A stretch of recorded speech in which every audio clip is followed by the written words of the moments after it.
BNP যদি জুলাই সনদকে বাতিল করার জন্য দোষী হয়, সমমানের দোষীও জামাত ইসলাম। বিএনপি যদি সরকার চালাতে চায়, সবাইকে নিয়েই সরকারটা চালাতে হবে। যে বড় মাপের একটা অংশ, প্রায় 70% মানুষ ভোট দিয়েছে জামাতকে এবং বিএনপিকে।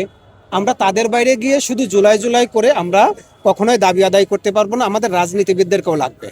আমরা শুধু আলাদা করতে চাচ্ছি বিএনপির ভিতর থেকে বি টিম এবং যারা জামাত ইসলাম করে তাদের মনোযোগ আকর্ষণ করতে চাচ্ছি যে আপনারা আমাদের সাথে আসলে জুলাই সনদটা বাস্তবায়ন করা আমাদের জন্য সুবিধা হবে, আমাদের রক্ত কম ঝরবে, আমাদের উপর আঘাতটা কম আসবে। আমরা কোনোভাবেই চাই না জুলাই সনদ বাস্তবায়ন না করে আপনারা সংসদে কোনো বাজেট অধিবেশন উপস্থাপন করেন। বাস্তবায়ন নিয়ে আমরা অনিশ্চয়তাই নাই, কারণ এখনো তো সময় আছে, 180 কর্মদিবস আছে। আমার মনে হয় সরকার যত বেশি জুলাই সনদ নিয়ে তালবানা করবে, মানুষ তত বেশি তাদেরকে অসহযোগিতা করবে। এই দেশের মালিক হচ্ছে জনগণ। সামনে মাস থেকেই দেখবেন দ্রব্যমূল্যের দাম বাড়তেছে, মানুষ কিন্তু ঘর থেকে বের হয়ে আসবে পেটের খিদার যন্ত্রণায়।